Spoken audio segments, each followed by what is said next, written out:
John with Roundabout Woodworks, and in today's video I'm going to make this bowl.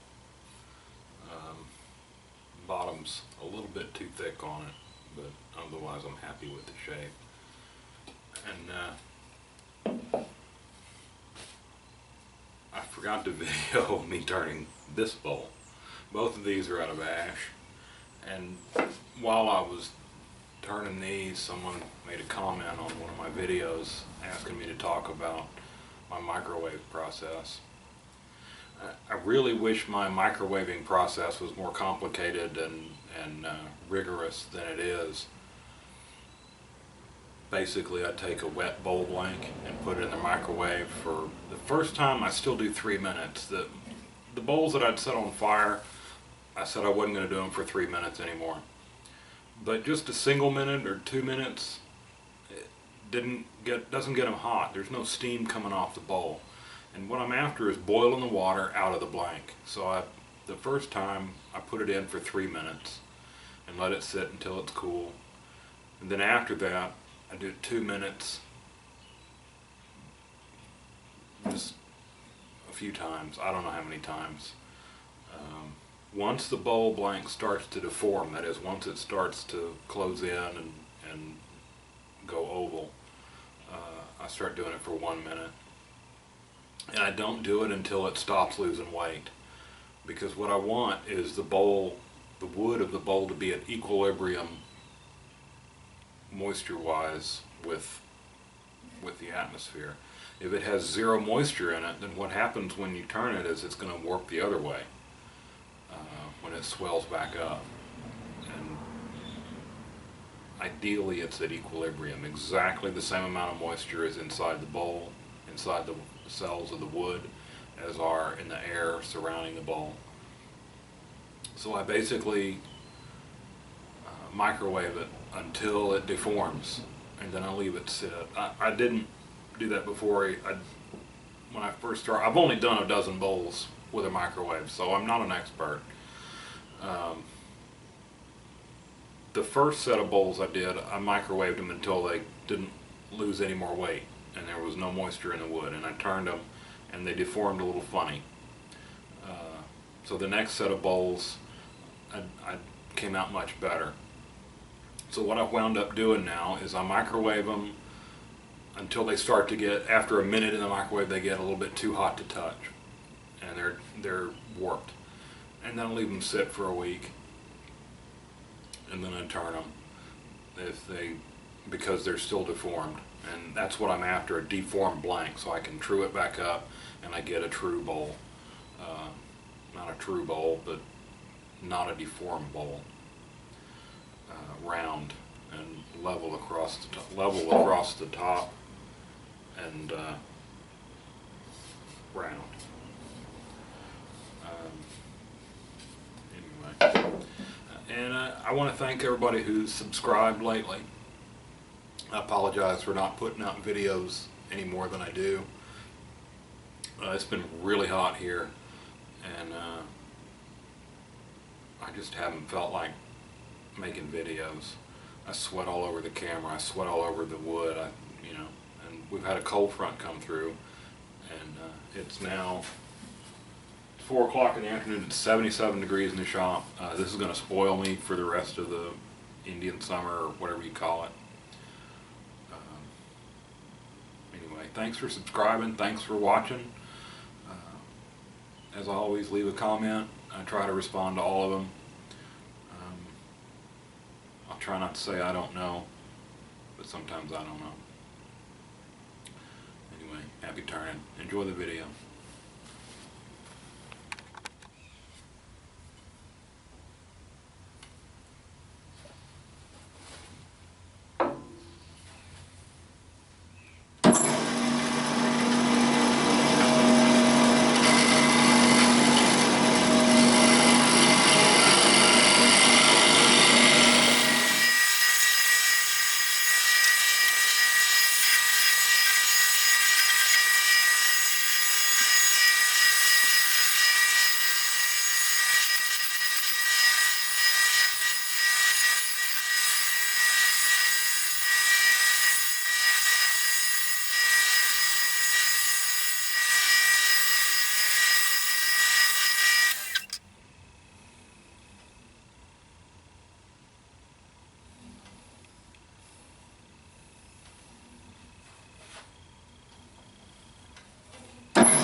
explain a little bit more what I'm doing here.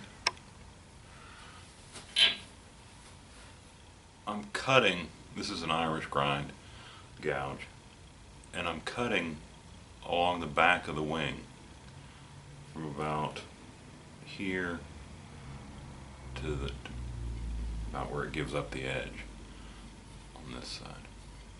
You can't really tell, but you can barely see that clean spot and where the dust is built up on the tool.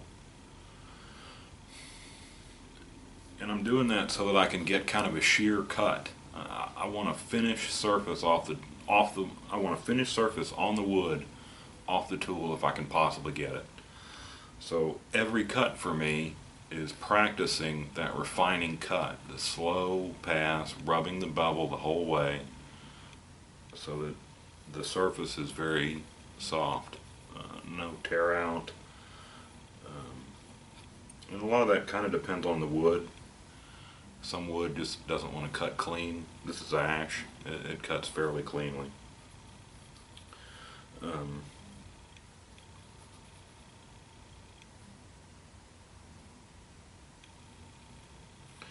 get the curve in the bowl, I'm not moving the tool so much as I'm moving my body. I'm kind of pivoting, and you can't tell, but just this section is curved, and I'm moving approximately 8 to 10 inches, I guess, my hips, and the handle of the tool is pivoting. I'm not doing anything with my hand but holding it steady on the tool rest. And it's kind of difficult to do a smooth curve, so I do it over and over again hoping there's wood left at the end and I'll have a nice curve. And I'm looking for a fair curve. I want sort of an S curve. It's not exactly an S curve, it's not a symmetrical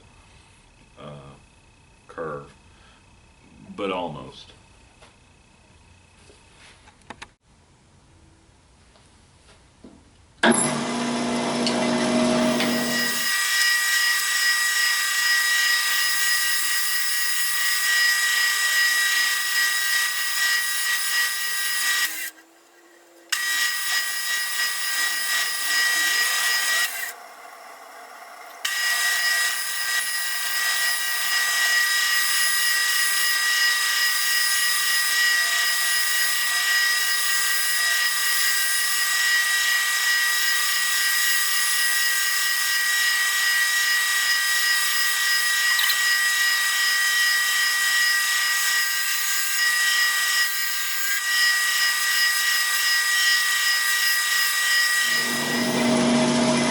I've kind of lost the curve that I was after.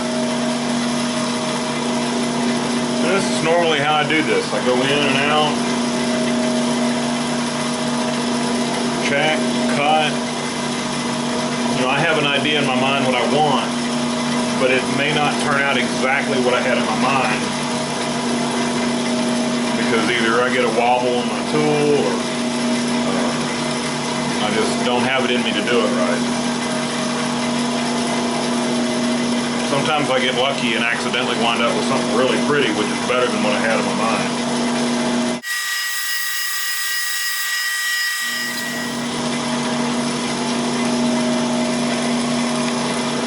I wanted to do something fancier with the rim. I wanted to put a detail underneath the rim. Maybe a quarter round, not a quarter round, a cove.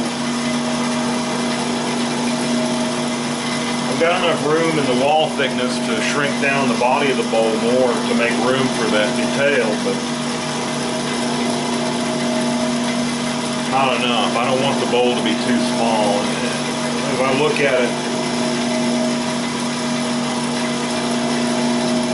I think it's going to wind up just like this, and we'll save the next blank for an under rim detail. So I'm going to do is sand this.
very tiny crack.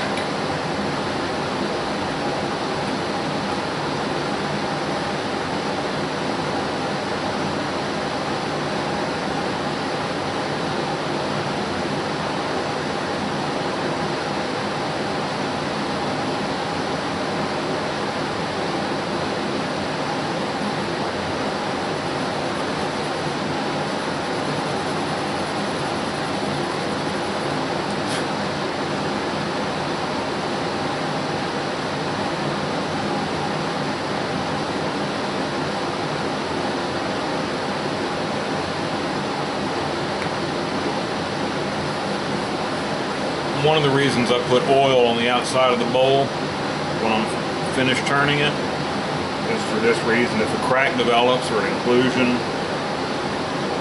the super glue won't accidentally run down and get into the wood and make me crazy.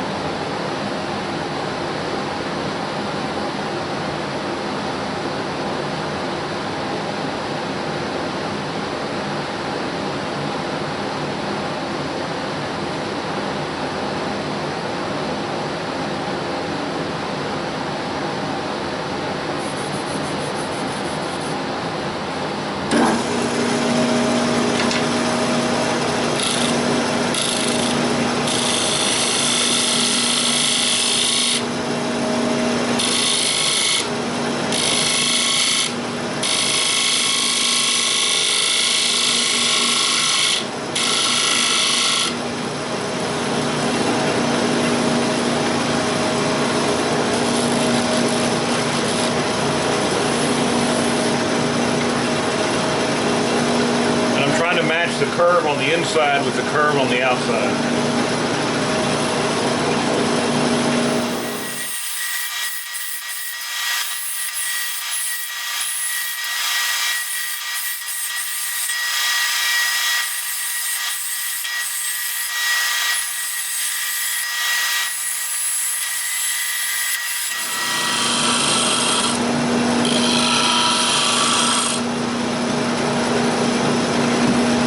You heard that a second ago, the chatter over the start of a catch. Because the angle of the edge is not steep enough for the wood, wherever you're cutting.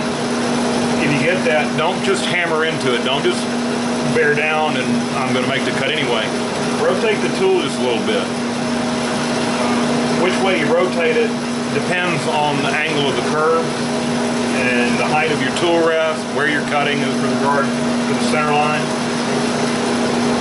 But you'll know right away if it's the right direction or the wrong direction. Don't use any force, just barely touch the tool to the surface. And if you rotate it in the right direction, it'll cut clean with no chatter. And that way you won't knock the bowl off or knock a hole in it or scare yourself or anything else.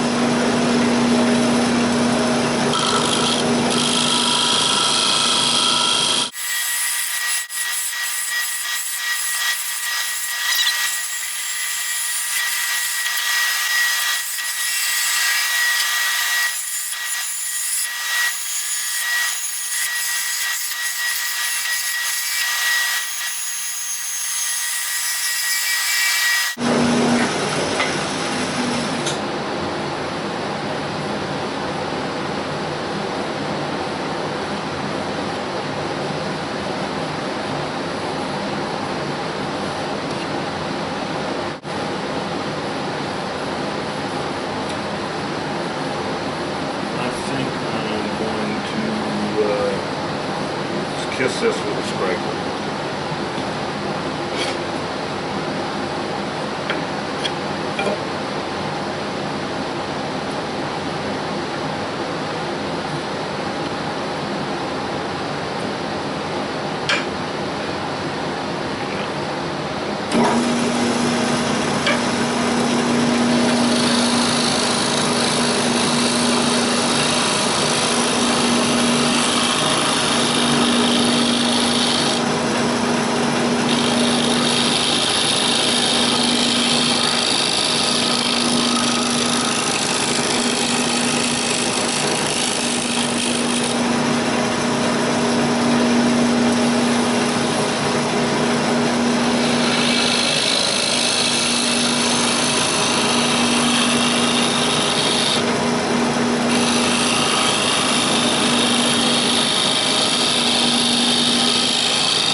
just barely touching with a scraper. I want to pull off the high spots. I'm not trying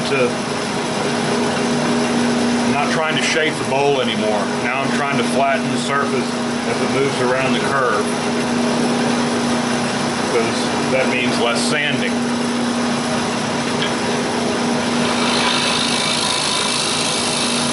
And I start in the middle because I don't want the bottom to be high. If anything, you want the bottom to be a little bit low. For a cereal bowl, you want the bottom to be slightly convex, so that the milk or soup or whatever runs around to the edge, makes it easier to pick up with a spoon. But for everything else, for a fruit bowl, but this is going to be a fruit bowl or a muffin bowl, you want the bottom either dead flat or slightly concave. I prefer concave.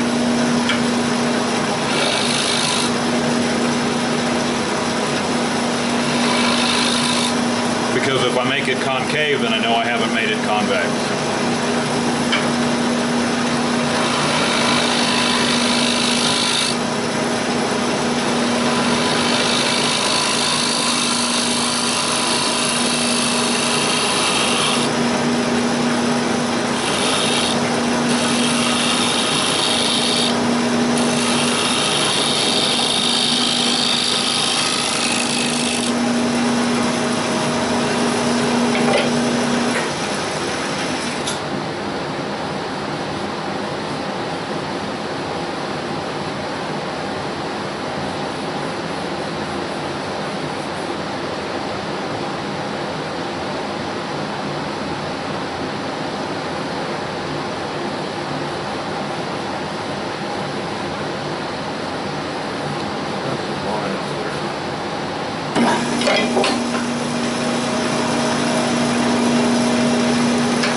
Sanding.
Bowl gouge for this, but because I'm not hanging off the tool rest, I don't need the stability that a bowl gouge provides. The spindle gouge is stiff enough, and the edge is a little shorter, so I can see what I'm doing a little bit better.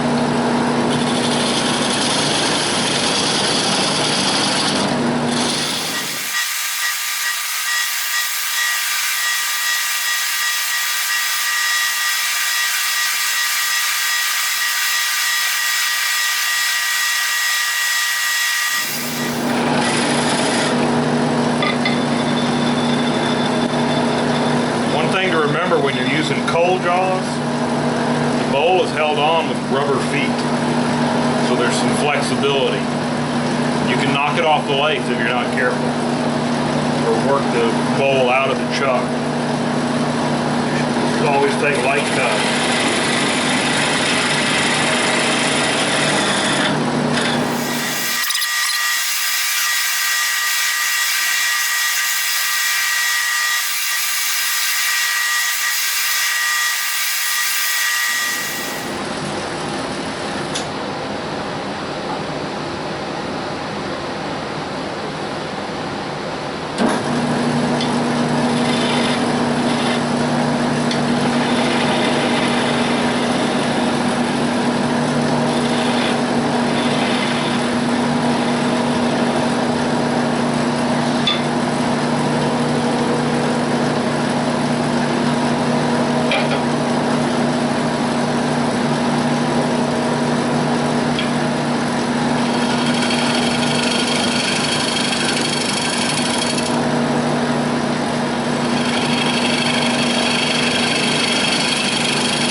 might like a close-up view of the bowls.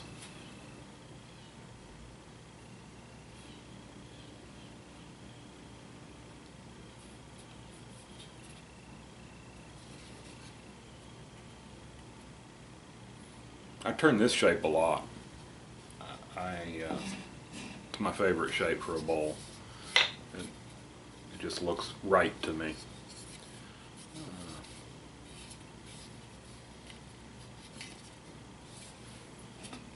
And this one I have the idea of it fitting the hand so that you can take it to the table, or please can I have some more? I don't know. Anyway.